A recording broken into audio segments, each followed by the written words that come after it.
So people struggle with this part of the Mean Street intro, and the big challenge with this particular riff is string noise when you're doing all the tapped harmonics and getting the rhythmic timing correct. It's actually not any harder than the first part. It might even, I think, be a little bit easier. It's just maybe not as clear what you need to do to articulate it cleanly. But I do have a few key fixes that can clean it up real quick for you.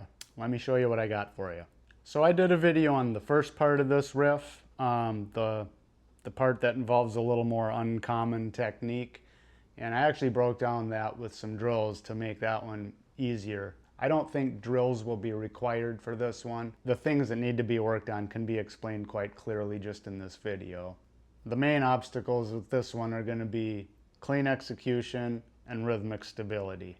Okay, the first fundamental thing you have to get down to be able to do this riff properly is you got to be able to cleanly execute those tapped harmonics at the 12th fret.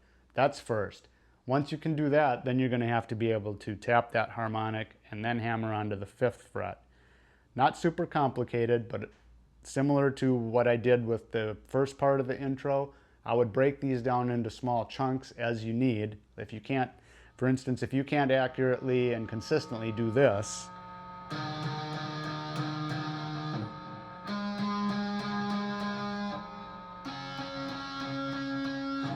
like that first hit there on the D string, I accidentally touched the G a little bit. So that's what you're looking for when you're practicing these. You want to get it as accurately as you possibly can.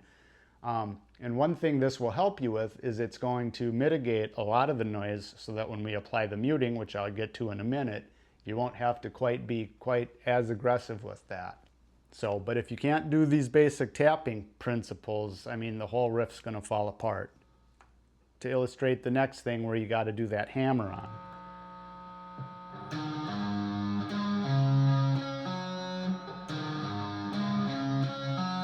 Again, I would do that similar. I would just, one string at a time until you can do it consistently and with an even tempo. Try to make these notes when you have the hammer. When you're just doing open strings, it doesn't matter. But when you start adding rhythm, like hammering another note, try and do them evenly, because this whole riff, that's another thing. It feels like there's parts that are tricky rhythmically, but it's just your fingers playing tricks on you, because the whole rhythm it's straight 16th notes all the way through. You have a couple of pauses or rests, which is going to create a little bit of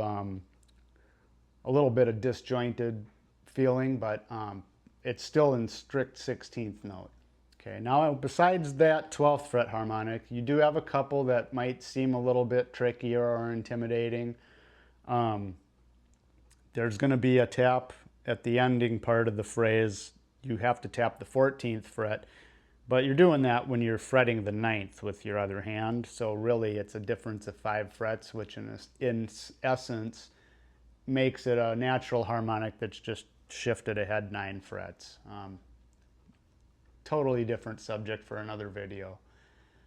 There are taps on the 10th and 11th frets of the D string and A string.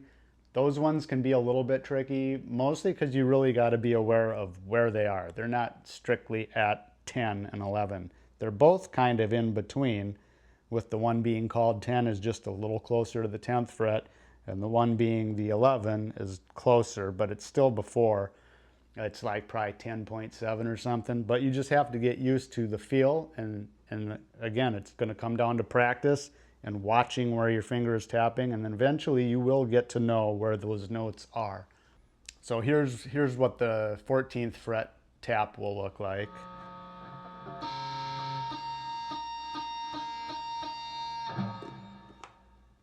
And then your 10th and 11th, those will both happen while you're fretting the 7th fret on it. And like I said, it'll be on both the D and the A.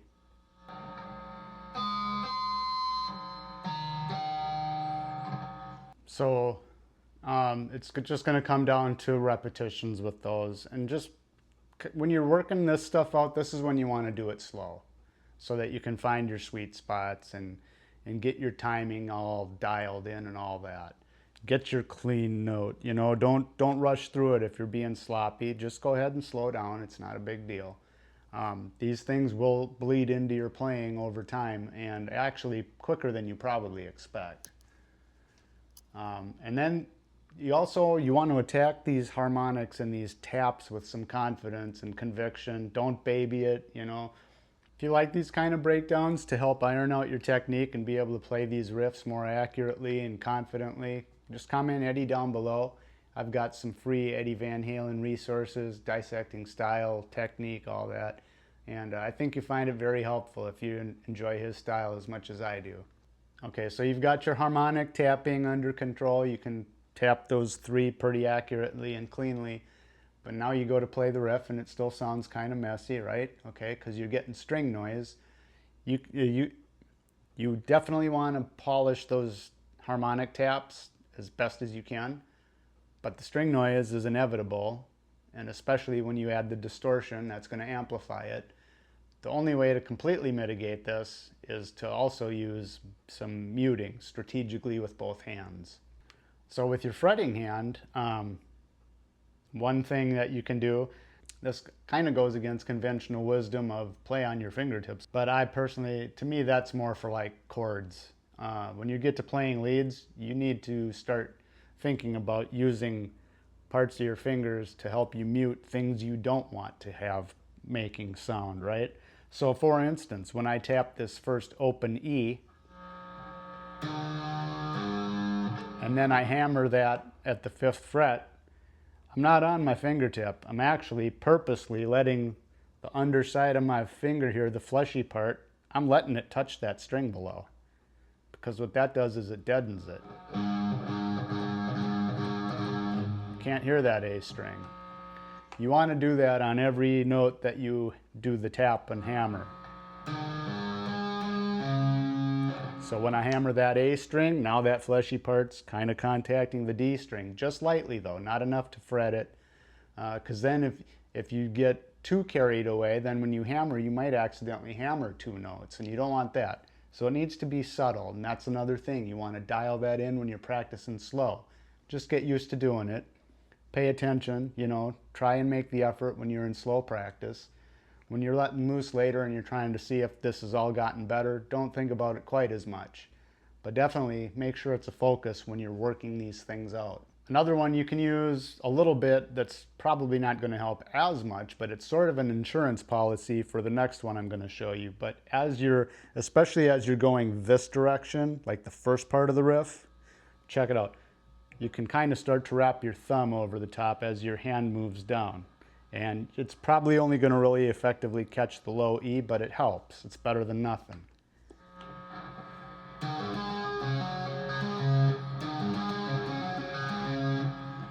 So you see that, how I kind of rotate and pivot there. Now it won't work when you get to the end of the riff, because that's when you got to do the stretch to hit the 9th fret. And at that point, you're going to want to rotate your hand back into this more like classical or supposedly better technique position. So you can't have your thumb up there. It's going to make it really awkward and uncomfortable. But now here's the real surprise. So that's the little bit of muting you can do with your right hand. I actually get quite a bit of it done in this riff with my tapping hand, because what happens is whatever note I'm tapping, and you go down the neck in order, or down the neck, but this way. You're going right through the strings, E, A, D, and as I do that, this heel of my hand or whatever, it just moves just slightly enough to where it's muting the string I was tapping before, but it's leaving the string open that I'm tapping currently. I'll show you what I mean. I'll just mute those 3 high strings that we're not using in the riff again, just so they don't get in the way. But you can see my hand subtly, and you can hear it, because when I go to tap the next string, the one I was just tapping will be suddenly silent.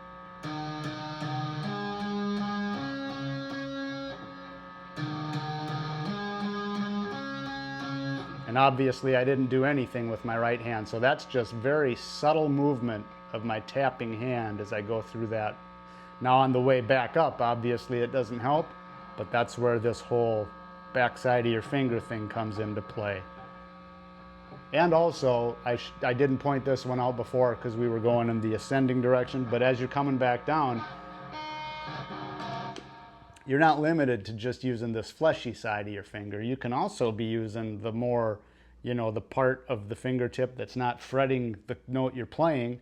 You can let that lightly touch the string above it if you don't want that one to ring.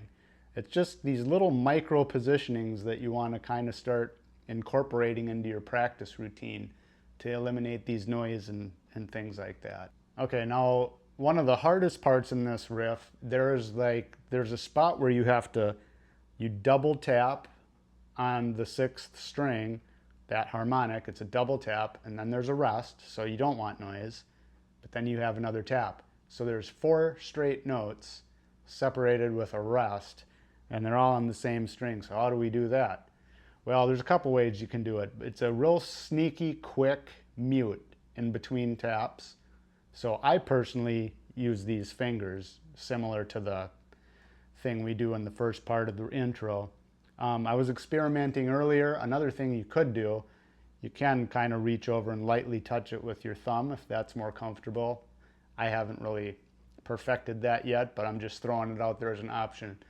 And also just to illustrate that, it's okay to get a little creative. Like, I think I'm offering good suggestions here for you to get this riff going, but you might have to come up with something that's better for your situation. So I'm going to demonstrate what this looks like, hopefully in slow time. It's not real easy to do it slow.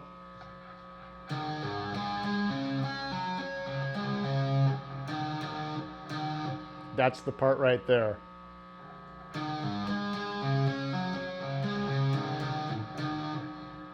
Or you could do it with the thumb, like I said. I just don't think that's quite as effective. I mean, there's a tendency to maybe accidentally, because it's the 5th fret where you're right by, you could accidentally hit the harmonic instead of just muting it. I don't know. For me, you could make the same case with this 7th fret though. But for me, it just works better with these fingers. All right, now lastly, I have to point out, there's, I think, a little bit of rhythmic confusion with this riff. So I know of like basically two pretty general versions of the tab for this part. When I grew up, what was available had the rhythm right. And I think it had, well, I don't think, it had some of the notes wrong in this whole what you're doing with your fret hand. I'll save that one for, it's not important for today. But I'll put in fact, I will share a screen snip real quick, a side-by-side, and I've boxed in this riff on both the old tab and then the newer one that's out now. What I want you to notice is where the phrase starts, because I think this is where it can get confusing. If you know how to read rhythm and you understand accents and stuff like that, the way the new tab is written, I mean, I can play this riff, but if I try to play it from that tab, I can't even do it because I know what I'm wanting to hear. And when I play what's on the paper in front of me or on the screen or whatever, it doesn't sound that way at all. And it's because the new one shows this riff starting on the first beat of the measure, the downbeat, the strong beat. But if you listen to it, those first 3 notes, they don't sound accented or strong at all. They sound like they're the 3 leftover notes from the previous measure. And what I mean, so I said this is a straight driving 16th note rhythm. That's where we count 1 eanda, 2 eanda. So the first 3 notes of this riff are like the eanda of the 4th beat from the prior measure. That's, So the real strength of the riff actually starts on the 4th beat. Let me show you what I mean. That's the pickup part, right? And then the real is on the.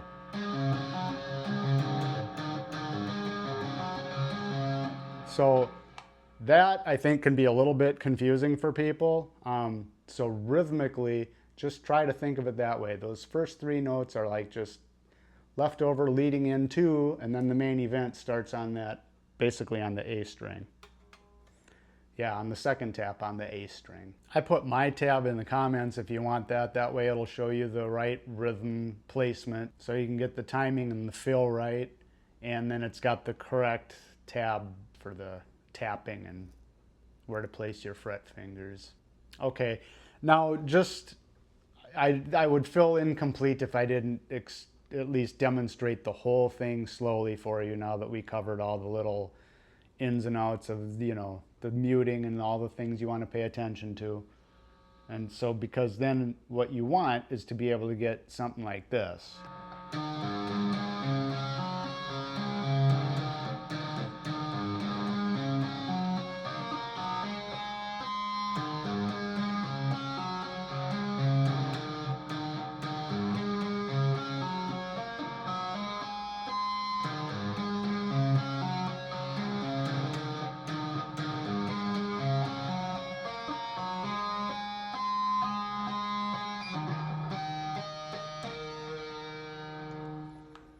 See, I missed that 10th harmonic there on the A string myself. It happens. Although I could also make the argument that that maybe means I need to go back and clean up a little bit, because frankly I should be nailing that pretty darn close to 100% at that speed.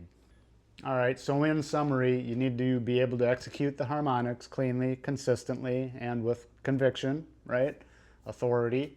You need to get the nuance down of where those ones are, and they say 10th and 11th fret, but they're really both kind of in the spaces of the 10th fret. The strong attack, like I said, but with both hands, you know, don't be shy with the hammering over here either. These all should be very even tempo, even volume. You just want consistency. And then of course, you're going to apply muting strategically with both hands to mitigate whatever string noise might still be happening. So now, just to cap it all off, hopefully you get those things all ironed out, and then you should be able to do this.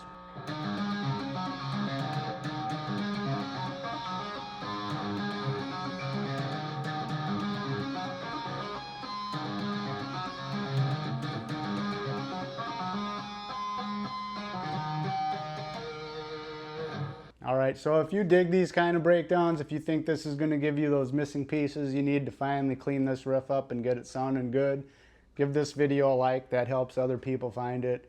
And if you want to see like super in depth on how to play the first part with all the tapping and slapping, I did a video on that not too long ago. That comes with a really killer free download.